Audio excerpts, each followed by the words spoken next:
അനന്തൻകാട്ടിലെ ഇരുണ്ട കോണിൽ കാടുമൂടിയ വഴിയുടെ അറ്റത്തായി ഒരു പഴയ ഇരുനില മാളികയുണ്ടായിരുന്നു. തകർന്ന ജനലുകളും അടർന്നു വീഴാറായ വാതിലുകളുമായി ആ വീട് നിശബ്ദമായി നിലകൊണ്ടു. പ്രേതഭവനം, നാട്ടുകാർ അതിനെ അങ്ങനെയാണ് വിളിച്ചിരുന്നത്. അവിടേക്കാരും അടുക്കാറില്ല. സൂര്യനസ്തമിക്കുമ്പോൾ ആ വഴിയേ പോകാൻ പോലും ആളുകൾ ഭയന്നു.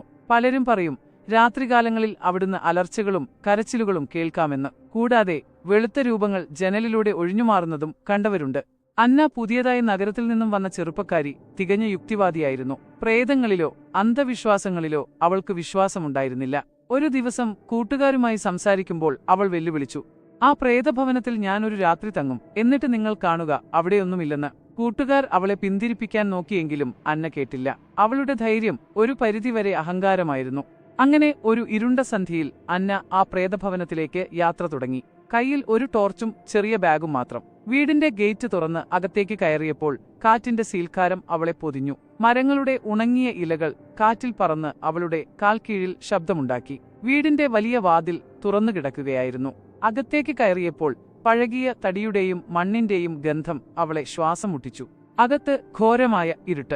ടോർച്ചിന്റെ വെളിച്ചത്തിൽ അവൾ ചുറ്റും നോക്കി. പൊടിപിടിച്ച ഫർണിച്ചറുകൾ, ചിലന്തിവലകൾ, തകർന്ന ചിത്രങ്ങൾ എല്ലാം ഭയപ്പെടുത്തുന്ന അന്തരീക്ഷം സൃഷ്ടിച്ചു. അന്ന ഒരു മുറി തിരഞ്ഞെടുത്ത് ബാഗ് താഴെ വെച്ചു. അവൾ കട്ടിലിരുന്നു. സമയം മുന്നോട്ടു പോകുന്തോറും പുറത്ത് കാറ്റിന്റെ ശക്തി കൂടിക്കൂടി വന്നു. ജനൽപ്പാളികൾ ശക്തിയായി അടയുന്ന ശബ്ദം, നിലം തുടർച്ചയായി ശബ്ദമുണ്ടാക്കി.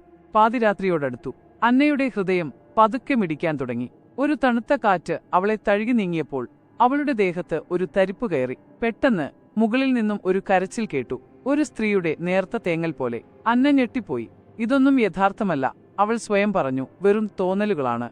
അവൾ പതുക്കെ ടോർച്ചുമെടുത്ത് ശബ്ദം കേട്ട ഭാഗത്തേക്ക് നടന്നു. മുകളിലത്തെ നിലയിലെ കോണിപ്പടികൾക്ക് പഴകിയ മരത്തിന്റെ മണമുണ്ടായിരുന്നു. ഓരോ ചുവടിലും കോണിപ്പടികൾ ഞരങ്ങി. മുകളിലെ മുറിയിൽ നിന്നാണ് ശബ്ദം വന്നിരുന്നത്. വാതിൽ പതുക്കെ തുറന്നു കിടക്കുകയായിരുന്നു. അന്ന വാതിൽ തുറന്ന് അകത്തേക്ക് ടോർച്ചടിച്ചു. അവിടെ ഒന്നുമുണ്ടായിരുന്നില്ല. എന്നാൽ ഭിത്തിയിലെ ഒരു വലിയ കണ്ണാടിയിൽ അവൾ ഒരു രൂപം കണ്ടു. ഒരു സ്ത്രീയുടെ വെളുത്ത രൂപം, ചിതറിയ മുടിയും ഭയപ്പെടുത്തുന്ന കണ്ണുകളുമായി അവളെ നോക്കി നിൽക്കുന്നു. അന്നയുടെ ടോർച്ച് നിലത്ത് വീണു. അവളുടെ ഉള്ളിൽ ഭയം ഒരു തീവ്രമായ അനുഭൂതിയായി പടർന്നു. അവൾക്ക് ശ്വാസം കിട്ടാതെയായി. കണ്ണാടിയിലെ രൂപം മെല്ലെ ചലിച്ചു. അത് അവൾക്ക് നേരെ കൈകൾ നീട്ടി. ഒരു നിമിഷം കൊണ്ട് ആ രൂപം കണ്ണാടിയിൽ നിന്ന് പുറത്തുവന്ന് അവളുടെ നേർക്ക് പാഞ്ഞെടുത്തു. അന്നയ്ക്ക് ബോധം നഷ്ടപ്പെട്ടു. പിറ്റേന്ന് രാവിലെ കൂട്ടുകാർ അവളെ തിരക്കി അവിടേക്ക് വന്നു. ബോധരഹിതയായി തറയിൽ കിടക്കുന്ന അന്നയെ അവർ കണ്ടെത്തി. അവളുടെ മുഖത്ത് ഭയം തളം കെട്ടി നിന്നിരുന്നു. അവർ അവളെ ആശുപത്രിയിലേക്ക് മാറ്റി. ആശുപത്രിയിൽ വെച്ച് അവൾ കണ്ണു തുറന്നപ്പോൾ കൂട്ടുകാർ അവളെ സമാധാനിപ്പിച്ചു. അന്നൊന്നും മിണ്ടിയില്ല. അവളുടെ കണ്ണുകളിൽ കണ്ട ഭയം അവർക്ക് മനസ്സിലായി. അതിനുശേഷം അന്ന ഒരിക്കലും പ്രേതങ്ങളെക്കുറിച്ച് തമാശ പറഞ്ഞിട്ടില്ല. അനന്തൻകാട്ടിലെ ആ പ്രേതഭവനം ഇപ്പോഴും നിശബ്ദമായി ഭയപ്പെടുത്തുന്ന രഹസ്യങ്ങൾ പേറി ആർക്കും എത്തിപ്പിടിക്കാൻ കഴിയാത്ത ദുരൂഹതയായി നിലകൊള്ളുന്നു.